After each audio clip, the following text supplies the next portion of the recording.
Yo, what's going on, guys? It's Houston Sports Talk back another video day, and today the Houston Rockets beat the Cleveland Cavaliers 109 to 108.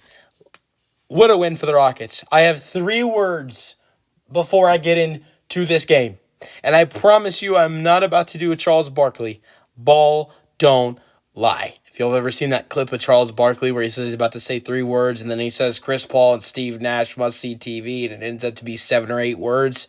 Yeah, that's not what I was doing there. Ball don't lie. 3 letters, or sorry, three words for you guys to explain this basketball game. Obviously, a lot of other stuff happened in this game to bring it to what it finished. But the big ending is, what I'm going to get right into.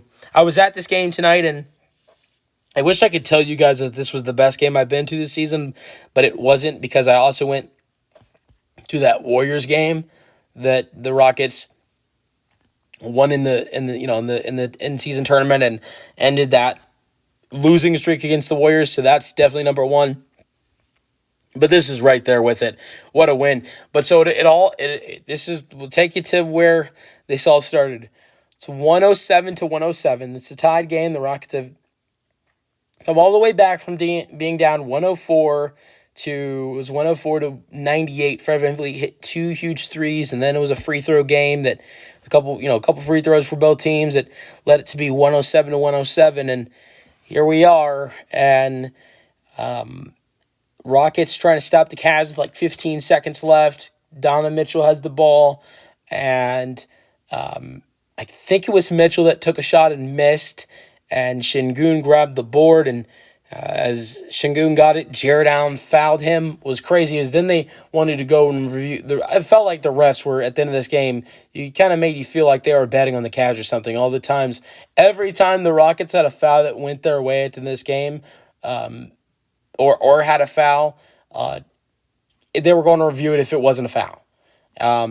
But yeah, sure, that happens in the NBA. But it was like every foul, like Şengün gets fouled, we're gonna make sure if Şengün made some extra contact there, or Şengün gets fouled at after the rebound. We're gonna make sure that was really a foul. I mean, it was a little extra tonight, and then it gets crazier, and I'm gonna get into that. So Şengün goes to the free throw line. Surprisingly, I mean, it's not like we don't ever really see him miss both free throws, but he usually splits at the line.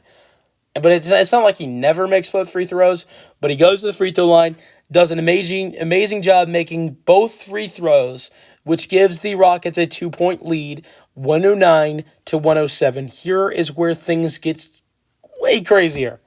Darius Garland with 4.5 seconds left on the clock takes a 3 and gets fouled. Here's the crazy part. I can actually understand maybe the refs calling a foul. To me, it didn't look like a foul at all. I don't think it was a foul. But I guess I could see where you think it was a foul by Tari Eason. But where it gets crazier is, okay, Darius Garland with 2 seconds left, he's going to go to the free throw line for 3 free throws, right? No. This is what made me feel a little bit weird about the refs tonight. Cavs are going to go make sure, hey, the refs are going to go make sure this is not a flagrant. Oh, they come back. It's a flagrant. It was not a flagrant foul. It was way too much that the referees were doing at the end of this game.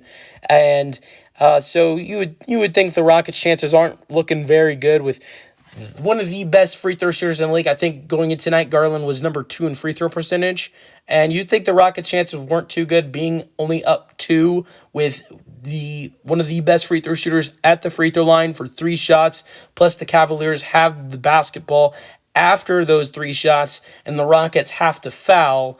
And if the Cavs make all of their free throws, the Rockets, one of the worst 3-point shooting teams in basketball, has to make a 3 just to send it to overtime. Things weren't looking very good until that second best free throw shooter in the NBA goes to the free throw line for 3 shots, misses the first, then misses the second. Then obviously he makes the third because it was a 109 to 108 final score. Then the Cavaliers, which is they were thinking, hey, maybe we're going to get the basketball up tied here or up 1, and we're going to have to, get fouled again. No, this time they are down 1. Donovan Mitchell takes a shot in the corner to try to give the Cavs the win. He misses. I believe it was Tari Eason who grabbed the rebound, and it's a Rockets win. Incredible. That's why I say ball don't lie. Great win for this Rockets team, 109 to 108. I had a fantastic time at the game tonight. Absolute great time. Great crowd tonight as well. I mean, I don't think as good as the Warriors game, but that was a huge game. This was a good game as well. Facing a team that is 36-6. I don't want to see the Cavs lose too much after this, besides when the Rockets play them next. I love the Cavs. I love the Cavs as much as I'm not going to say as much as I love the Rockets, but I've loved watching the Cavs this year. I've always, I don't know why. I mean, I kind of like I liked the Cavs before LeBron left Cleveland. But after he left Cleveland, I'm like, nobody wants to root for this team anymore. I want to root for this team. I don't care if they're going to suck. I want to root for them. So I rooted for them throughout the years of being terrible. And so when they started to get good again, I'm like, hey, I want to root for this team still. And so over these last couple of years, I've loved rooting for Cleveland. Obviously not going to root for them against my own team. But so I love the success they're having this year. And it's obviously, I know I don't want to hear Cleveland fans come in here and say, we didn't have Mobley. Or I know, yes, also the Cavs didn't have Isaac Okoro nor Karis LeVert. And I'm not trying to put this player up to the same level, but let's also not forget the Rockets had Jabari Smith Jr. That's not me saying Jabari Smith Jr. is just as good or impactful as Evan Mobley is or Karis LeVert is. I'm just saying the Rockets are missing key pieces as well. And really just Jabari Smith Jr. But it's not just that, but I don't know. I don't know if I would say this. I think the Rockets and the Cavaliers are kind of an equal. The Rockets are. I think the Rockets and the Cavs are kind of equal with each other. If the Rockets don't have Jabari and the Cavs don't have Mobley and Okoro and LeVert. But I think it's still a great win regardless. But let's get into this stats. 109 to 108 is the final score. 26 for Fred VanVleet. Not surprising at all he has a night like this. He had one of his best games of the season last year against these Cavaliers in Cleveland, so I'm not super surprised he has a night like this. 26 was 7 for 12 from 3, 5 assists. He was clutch for this Rockets team tonight. 18 points for Şengün with 11 rebounds, 4 assists. Only 29 minutes for Şengün. Steven Adams played one of probably the highest minutes he's played all season, 19 minutes. And so he had a great night, only 29 minutes of play. Jalen Green was terrible tonight, back-to-back games where he doesn't play good basketball. It's unfortunate to see with how efficient he was before these last couple games. 4 for 16 with 10 points, 5 assists, and only 33 minutes, which is actually not that bad.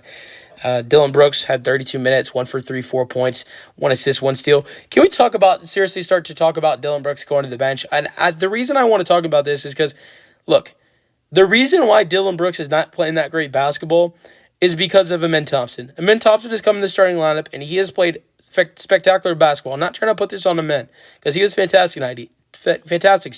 He had 16, 4 assists, 4 steals, 7 for 15. But with Amen on the floor, I think he kind of makes everybody better. He makes Fred better. I think for the most part of them in starting, he's made Jalen better besides these last couple games. And I think Şengün's been a little bit better. And all of them, their shots have gone up. Şengün shot 13 shots tonight, VanVleet shot 15, and Jalen Green shot 16. I think Amen Thompson being in the starting lineup has taken his shot attempts up, and it's also taken his 3 other starting teammates' shots up with Fred, Jalen, and Şengün.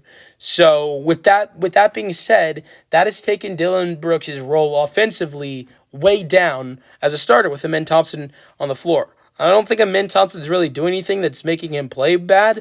I just think he doesn't have much of a role offensively. In the one game we didn't see Amen Thompson play against Portland, he had one of the best games we've seen in weeks. I would love to see Dylan Brooks come off the bench for this Rockets team, and you maybe play him away from Amen Thompson. Dylan Brooks comes in and gets minutes when Amen Thompson's down on the floor, because it seems like he plays just offensively.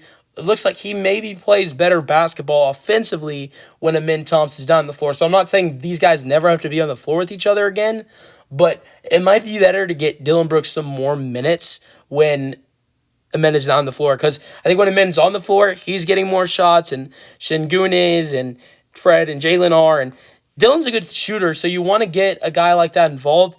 But he's not getting involved this way, and also not only that, but I think it's taking his confidence down. So he's not just shooting, he's also it's one thing that he's not shooting that much, but when he does shoot a lot, he doesn't shoot that well. And I think He could gain his confidence back coming off the bench and not playing with the starting group because I think that would be really good for him. I don't know who you bring in the starting lineup, whether it's Tari Eason or Cam Whitmore. I'd really love to see Dylan Brooks come off the bench. Not because I'm not trying to talk about how bad he's been. I just think it'd be better for him and this team. But I don't know if Ime will actually do that though. Let's get to Cam Whitmore and Tari Eason, by the way. Cam and Tari worked fantastic tonight. 16 points for Cam Whitmore, 2 rebounds. 12 for Tari with 6 rebounds. We get to Steven Adams, who played 19 minutes, 3 points, 11 rebounds, and 2 assists off the bench in 19 minutes. Spectacular. Jason Tate, 10 minutes, 4 points, 2 rebounds in those 10 minutes. And no Jeff Green, no Jabari, obviously, no Jock, no Aaron, no Nate Williams, and no Reed Shepard. Let's get to the Cavs real quick. One of the best free throw shooters this season. 3 for 8 at the free throw line. That's what we call Craig Ackerman free throw defense. Craig Ackerman was big on the free throw defense with Garland tonight, is what I heard. Tried to see Craig Ackerman after the game tonight, and that kind of failed. But he had 26 points. Really Cleveland in scoring. Donovan Mitchell had 19, 17 for Jared Allen with 13 rebounds. Dean Wade had 8, 18 points for Ty Jerome off the bench.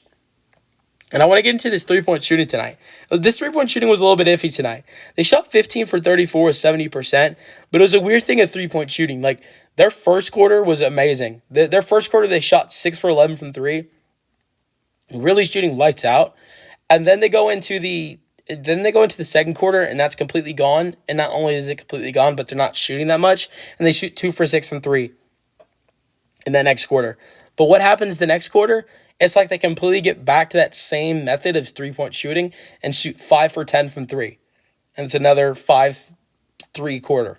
6 in the first, 5 in the third. And with that being said, they said 5 and 6 and 2. They only had 2 threes in that fourth quarter, both by Fred VanVleet. So, and I don't think they took a lot of three-point attempts in that fourth quarter. They took 11 in the first quarter, 6 in the second, and then 10 in the third, which led to a total of 7 3-point attempts in that fourth quarter, and they made 2 of those 7. So, I mean, honestly, tonight if they would have shot the 3 more, they would have potentially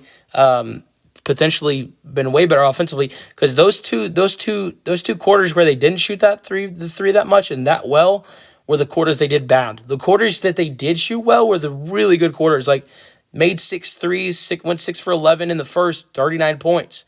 Third quarter went 5 for 10, 33 points. But then the second quarter, you only go 2 for 6 from 3, 22. Then 2 for 7 in the fourth, only 15 points. So, it's a little bit different than the other night. The other night against the Pistons, the first quarter treated the Rockets very poorly, and then they had a really good second quarter, and then the third quarter was really bad, and their fourth quarter was a little bit brighter. Tonight's a little bit different. First quarter was amazing. Second quarter was still a quarter win, but that's because they played great defense, but still offensively was terrible. Third quarter, great offensively, and fourth quarter, absolutely terribly offensively. It's a quarter-by-quarter thing of playing great basketball, then playing bad basketball, and then getting back to great basketball just to get back to terrible basketball.